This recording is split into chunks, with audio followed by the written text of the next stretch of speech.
security led by the able police.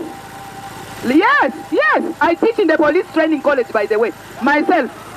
Mabada Kimba. We are seeking for partnership, for peace, for security, for a Uganda that is new. For Uganda where people are free to come and talk to us and listen to us. That is all we are asking. Our default. And our security team and the school. Thank you. You are in Obongi and the world out there. Without wasting any more time,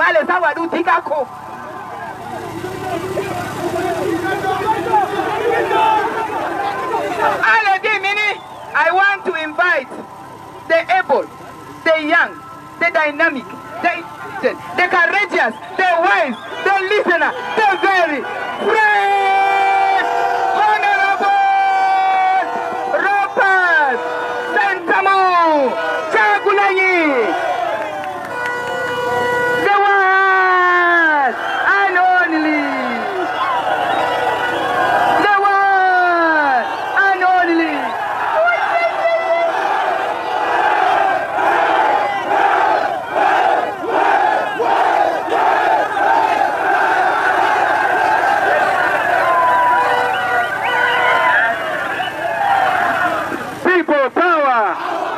People power, our power, our power, Oritia,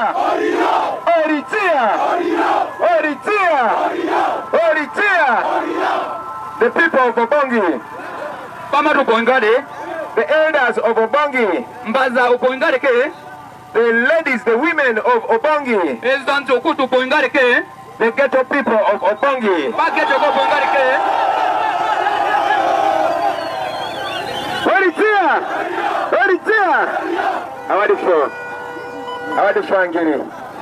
Thank you very, very, very much for this warm welcome.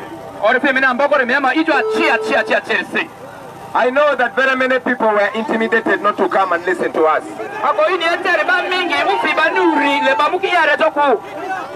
But you that have come here, you are the heroes.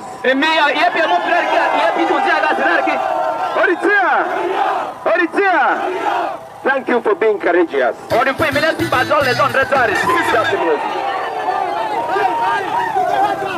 name is Kyagulanyi Sentamu Robert.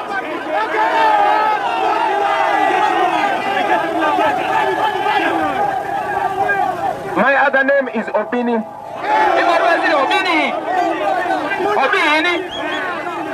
And my other name is Bobby Wine. Now the people of Obongi, first of all, we are sorry that we have come here late, but it is not our problem.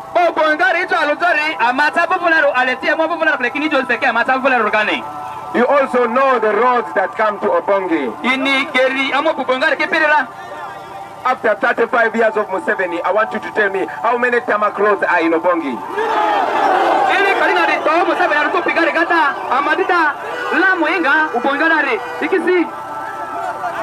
We are even lucky that we did not come in the rainy season because we would have reached here at night.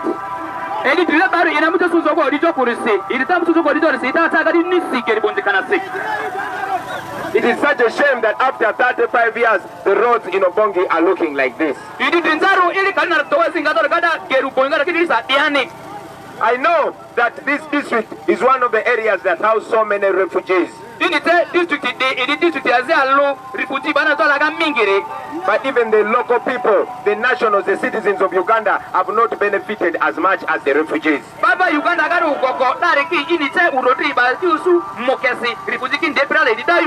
You all know that the international community and the United Nations give so much money to Uganda to look after the refugees and the communities that are hosting the refugees.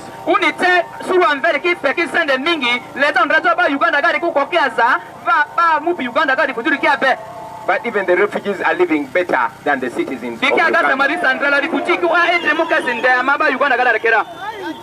When I look around, I don't need to think about the problems of Obongi.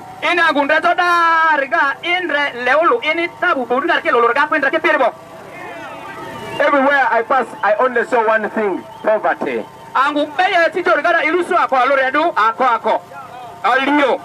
Imagine these young men and women who are so strong, but they are stuck in poverty in the 21st century.